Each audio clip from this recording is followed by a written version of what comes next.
an entrepreneur, my brother said into the mic, swirling champagne like he was christening a ship. Everyone laughed. Even Dad. Even my ex.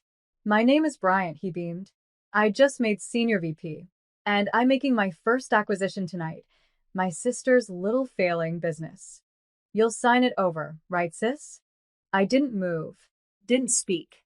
Just stood there in my thrifted black dress, holding a wrapped gift I'd spent 3 days making by hand. A carved wooden replica of the garage we used to play in as kids. I thought he'd appreciate it. My name is Claire. And from wherever you're watching this, stay with me. Have you ever been humiliated so quietly, so publicly, you couldn't even cry? They had it all planned. Dad nodded like a CEO approving a merger. You'll finally have a stable life, honey, he said, like I was a child asking for crayons, not a woman who'd built something from nothing. The room was filled with clapping hands and expensive watches. My mother's portrait stared down at me from the mantel.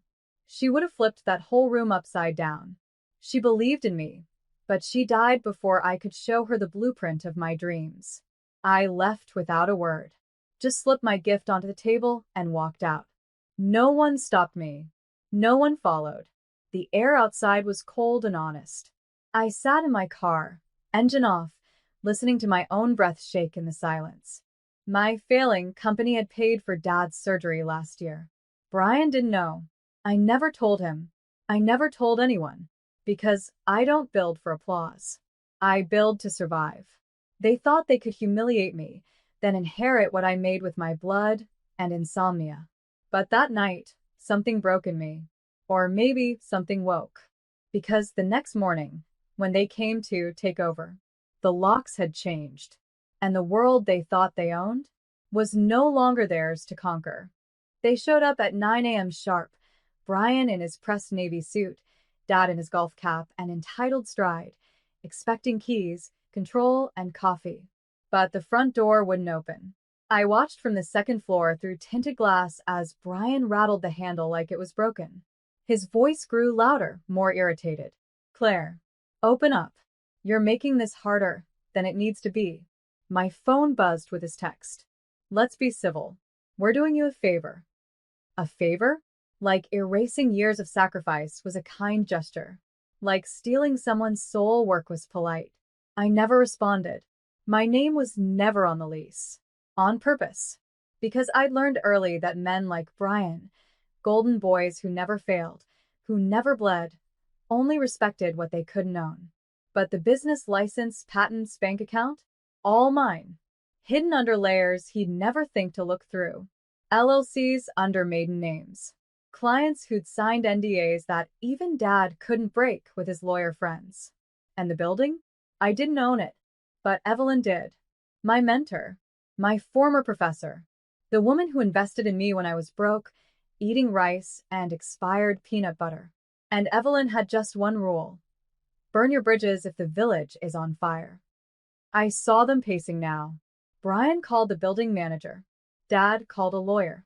I called no one. Instead, I sent one email, short, sharp, strategic, to every one of my vendors, clients, and staff. Effective immediately.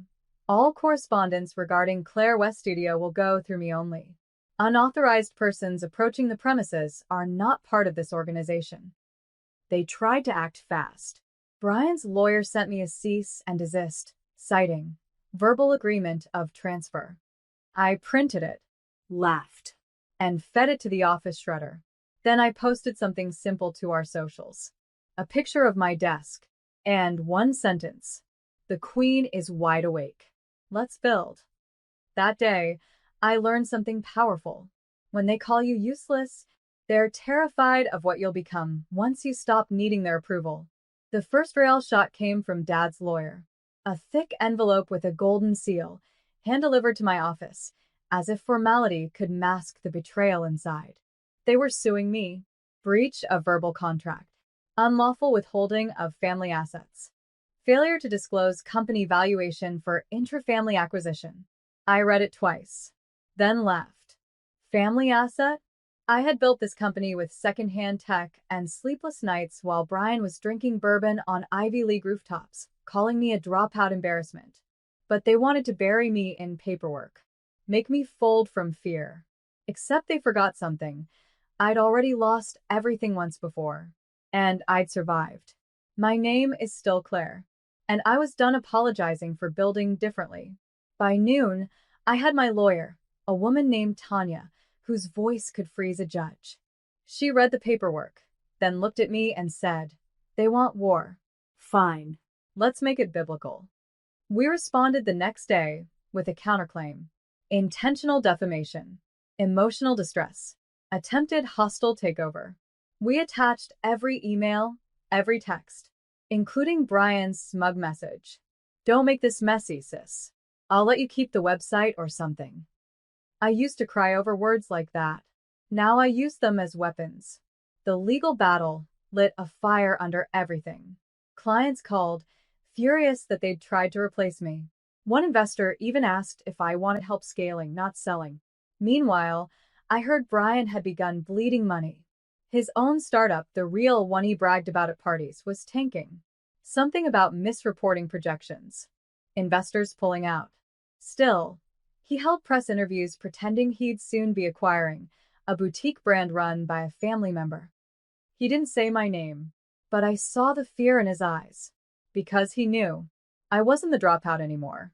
I was the threat he couldn't control. I posted one more thing that week. A video, no music, no captions. Just me, walking through my office, holding that wooden gift I made him, the one he never opened. And I said, "Some people build empires from stone, some from fire. But me? I built mine from every time you laughed at me." The walls were closing in on him. Brian tried to play the polished executive, but cracks were showing. His startup, a flashy fintech clone with recycled jargon, was exposed in a leaked report. Inflated user data, fabricated endorsements, misused grant money. I didn't leak it, but I knew who did. Evelyn had friends in high places. People who remembered how Brian mocked her at my pitch meeting 3 years ago, called her another retired feminist trying to stay relevant. She never forgot. Neither did I. Still, I stayed quiet. That's the thing about real power. It doesn't scream. It doesn't beg. It waits. My name is Claire. And from wherever you're watching this, remember, silence is not weakness. It's strategy. Brian's investors began pulling out like teeth, one by one, until he was left with nothing but a name he could no longer afford to trademark. And that's when he showed up. Not at my office. At Mom's grave. I was already there, every Tuesday. I sat with her, told her what I was building, what I was surviving. Sometimes I cried. Sometimes I laughed. She always listened. But that day, I heard footsteps. Brian stood behind me, suit wrinkled, eyes bloodshot. "I didn't know you still came here," he muttered. "She believed in me," I said without turning. He sat. Didn't speak for a long time. Then, "I was jealous, Claire." I finally looked at him. He wasn't the golden boy anymore. He looked like a man who'd finally seen his own reflection without the applause. "You had nothing, and still made people follow you. You didn't even finish college. And somehow people trust you." They never trusted me. They just wanted what I could deliver. I nodded. "That's the difference, Brian. I built something real. You built a stage." He opened his mouth like he wanted to argue, then stopped. And then, for the first time in our lives, my brother said something honest. "I'm sorry. I didn't forgive him. Not yet. Maybe not ever." But I stood, left a white rose on Mom's stone, and whispered, "You said I was useless, but I turned your insult into gold." Then I walked away, heels clicking on the earth, my shadow longer than his apology. I thought that would be the end of it. But men like my father don't back down. They regroup. Brian may have broken, but Dad still believed titles made truth. He summoned me to his country club. No lawyers. Just family, he said. I wore black. No jewelry. No makeup. Just my silence and my spine. He smiled when I arrived. That same condescending smirk he used when I was 12 and dared to say I wanted to run my own business. "Claire," he said, like he still owned my name. You've made your point. Now, let's fix this before more bridges burn. I sipped my water. Which bridges? Yours? Or the ones you never let me cross? His face tightened. You've embarrassed your family. Publicly. What you're doing is surviving. I cut in. And thriving. On my own. Without your approval or your funding. He laughed, cold, empty. You think because a few clients stick around and your brother stumbled, that makes you a CEO? No, I said calmly. The $1.8 million contract I just signed us. His glass froze halfway to his mouth. Tech design for a national retailer. I continued. They saw the article on your attempted takeover. Thought I was scrappy. Dad's eyes narrowed.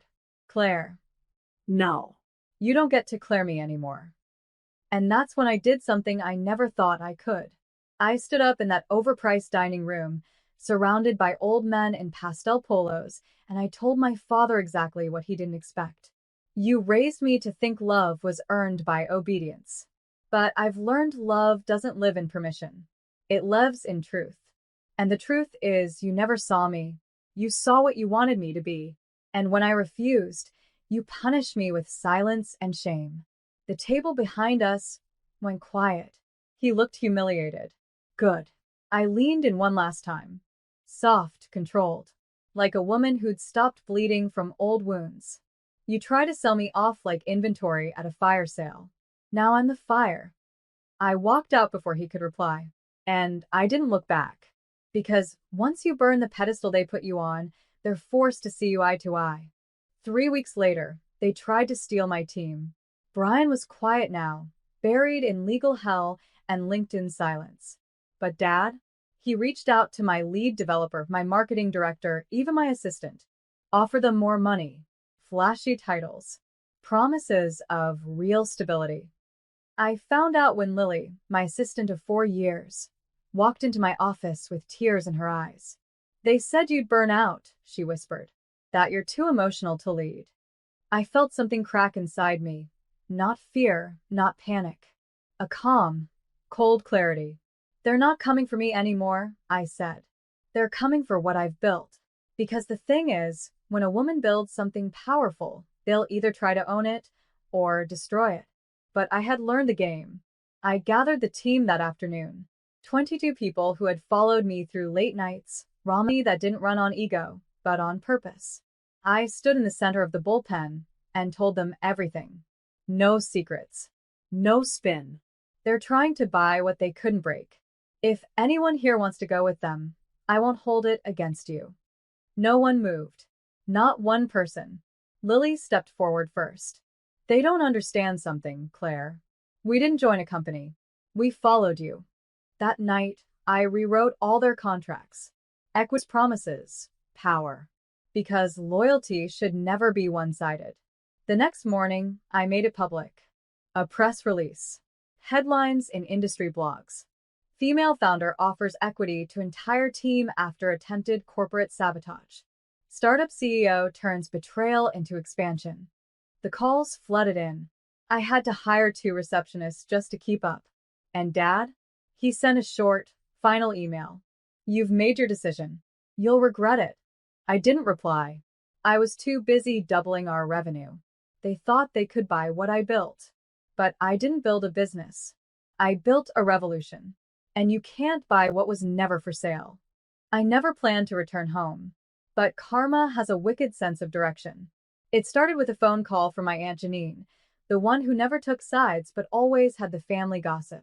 Claire, your dad's company is in trouble. I almost laughed. Apparently, his biggest client, an international logistics firm, had dropped him. Quietly, swiftly, after a new digital platform made his services obsolete.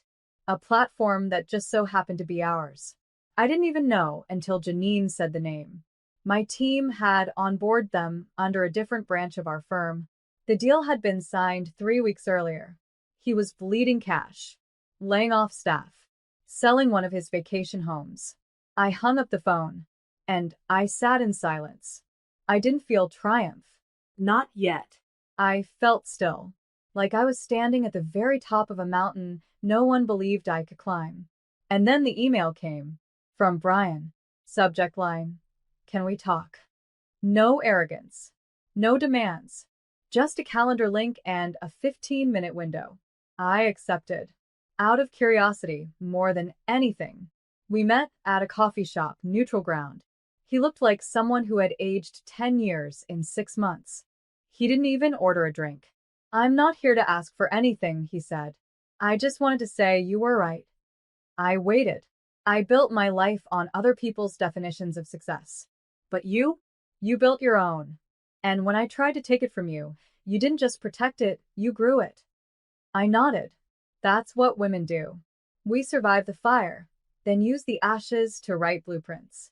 He smiled, tired but sincere. Dad's selling the house. I don't think he'll say it, but I think he knows. Knows what? I asked. That he bet on the wrong child. I left him at the table. No bitterness, no grand goodbye. Because my story wasn't about vengeance anymore. It was about reclamation. And for the first time, I felt the air shift, not in my favor, but in my ownership. They tried to write my ending, but I learned to hold the pen. Last week, I got an invitation. Thick cream envelope. Gold embossing. Formal font. You are cordially invited to the retirement gala of Richard B. Langston. My father. I stared at it for a long time, not because I was surprised, but because it was the first thing he'd ever sent me that didn't come with instructions. Just an address. A date. And a line at the bottom. Hope you'll come. Dad. Not Claire. Not we'd be honored to have you. Just hope. I wore a crimson suit that night. No apologies in my posture. No fear in my heels. The ballroom was full of the same people who once called me the artsy one. The dropout. The embarrassment. Now they stared like they were watching someone walk out of a burning building with diamonds in her hands. I stood near the back. Then they called me up. He had done something no one expected, not even me. He made me the final speaker. I walked to the mic calm. Ready. My father built a company from ambition. I began. But he tried to pass it to someone who wore his name, not his vision. I looked directly at him. He didn't flinch. And when he tried to sell my name like property, I didn't fight back with force. I built my own house. And I lit a torch so bright, the world couldn't help but see me. Silence. Then applause. Quiet at first, then rising, like waves. He stood slowly as I stepped down. For a moment, we locked eyes. And then finally he nodded. The smallest bow. But it was enough. I walked out into the night, the city glittering like shattered glass beneath my feet. I don't need their legacy anymore. Because I've built one of my own. A legacy not of obedience, but of vision. Not handed down, but carved out. They called me a failure. A waste. A liability. Now, they call me ma'am. In boardrooms I used to clean.